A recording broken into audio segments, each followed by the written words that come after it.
So, ask ko lang din, Doctor, if meron pong OR Tech na present today. Na OR Tech? Puro nurse. Biomed. Biomed. So, sino po yung basically nagpe-prepare ng machine bago siya gamitin sa patient? Kami sa ANES. Mga doctors. Mga check.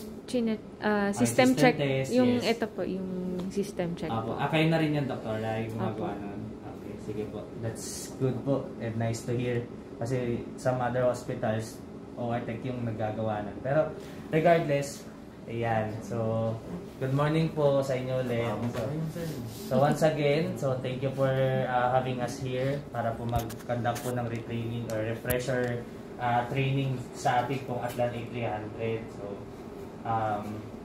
pakilala lang po muna po ako. So, I am Arian, your product specialist po ng Draeger Anesthesia Machine. So, ayan, si Atlan A300. So, kasama ko po ngayon si Ma'am Jess na amin pong magde-demo rin po. So, while i-heat up lang po or wina-warm up yung ano natin, yung plasma sterilizer, no? So, proceed muna tayo sa training po ng ng Atlan. So kasama ko rin po si Sir Nick, yung aming pong sales representative for North. So pag may mga concerns po kayo regarding sa mga machine na kinagator or dineliver po ni Asha Medica, kami po yung mga contact person niyo po. So not to mention si Ma'am Doreen, si Sir Ted na mga boss namin pong lahat na napunta po dito. So yan. So to begin with, no, let us be familiarized first lang din muna. Patayin ko lang po, no. Yan. Let us be familiarized first sa atin po mga parts ng anesthesia machine.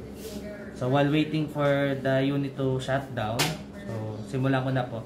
So dito po sa head part or sa top part po natin, you can see your screen. Your 15 inches screen, all touch screen, all configurable. So meaning na all configurable, you can set or choose whatever parameters you want to see while ventilation po, no. So on the top section, you can also see your alarm silence button. So for 2 minutes, lahat ng alarms isa-silence niya. So yan po. Your rotary knob na nagsiserve as vital role po sa atin po mga medical equipment sa Draeger po. Kasi si Draeger ay select and confirm na machine. So meaning if you are to navigate from one, let's say for example,